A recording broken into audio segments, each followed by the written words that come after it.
আমি আজকে বাজারে এসেছি। বাজারে কি কি পাওয়া যায় দেখুন। এই বিদেশের মাটিতেও জিওল মাছ পাওয়া যায়। শুধু জিওল মাছ নয়, তাছাড়া আরও অনেক কিছু আছে যেগুলো জ্যান্ত। চলুন কি কি আছে দেখি। আর এই যে স্টোরটায় আমি এসেছি, এই স্টোরটার নাম হলো 99 রেঞ্জ, যেটা আমার বাড়ির খুব কাছে। আমার হাতের মাছটার নাম জিজ্ঞেস করবেন না, আমি ভুলে গেছি। এই অ্যাকুয়ারিয়ামে যেসব মাছ দেখছেন সব কিছু কিন্তু জ্যান্ত। জানেন এই মাছটার নাম হলো স্টারজান ফিশ। এটা একটা সামুদ্রিক মাছ, এখানে জ্যান্ত পাওয়া যাচ্ছে। তাছাড়া এই ক্রেবগুলোকে দেখুন, কি বড় বড় সাইজের, বাবারে বাবা। সব থেকে বড় বিষয় কি জানেন তো, এই যে ক্রেবগুলো দেখছেন এদের বডিতে আবার একটা ক্রেব আঁকা। আর এই ক্রেবগুলো ভীষণ ফেমাস। আমার তো ভীষণ ভয় লাগছে, বাবারে বাবা, ধরতে পারলেই না কামড়ে দেয়।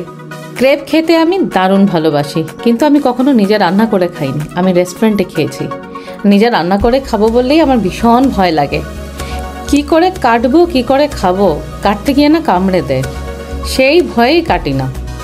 তো এই যে দেখছেন এখানে এরা হলো লবস্টার। আরে লবস্টার আমি না এই প্রথম জ্যান্ত দেখলাম। আমি আগে কখনো জ্যান্ত লবস্টার দেখিনি। কস্কোতে অনেক টাইপের লবস্টার আছে, তো আমি দেখেছি এখানে খোসা ছাড়াও লবস্টার পাওয়া যায়। তবে এই বাবা প্রথম আমার অভিজ্ঞতা এইভাবে জ্যান্ত লবস্টার দেখা।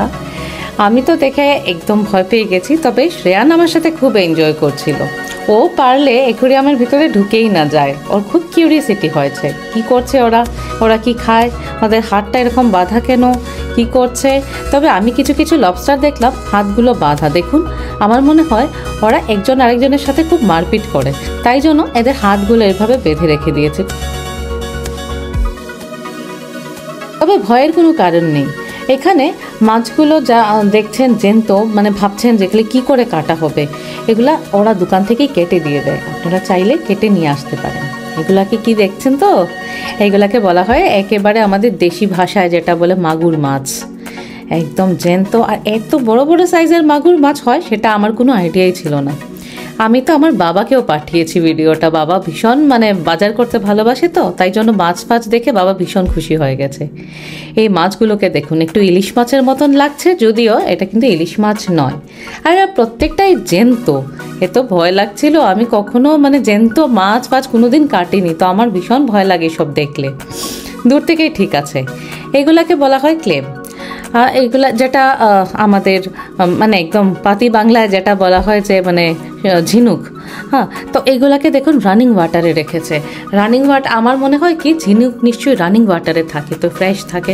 ঝিনুক আছে, সাথে কিছু শামুকও আছে। এটা হলো ওয়েস্টার। এটাও এখানে বিক্রি হয়, লোকেরা এটাও খায়। আমি কোনোদিন খাইনি, আমার কোনো এক্সপিরিয়েন্স নেই। আপনারা যদি বন্ধুরা কেউ খেয়ে থাকেন বা কোনো এক্সপিরিয়েন্স আছে, অবভিয়াসলি আমার সাথে শেয়ার করবেন। আজকে বাজারটা অনেক কিছুই ছিল, তবে আমি এই এই জিওল মাছ, যেটা জ্যান্ত মাছ, এই সমস্ত নিয়ে আজকে ভিডিওটা আমি করলাম। তো চলুন পরবর্তী ভিডিওতে দেখা হচ্ছে। এই দেখুন, আমি আজকে একটা ফার্স্ট প্রাইজ পেয়েছি। এই মাছটার নাম আমি জানি না, খুব সাহস করে মাছটাকে ধরেছি, কারণ মাছটা মৃত ছিল, তাই জন্য। চলুন দেখা হচ্ছে পরবর্তী ভিডিওতে। এরকম ছোট ছোট ভিডিও নিয়ে আমি আবার হাজির হব। আজকের জন্য টাটা।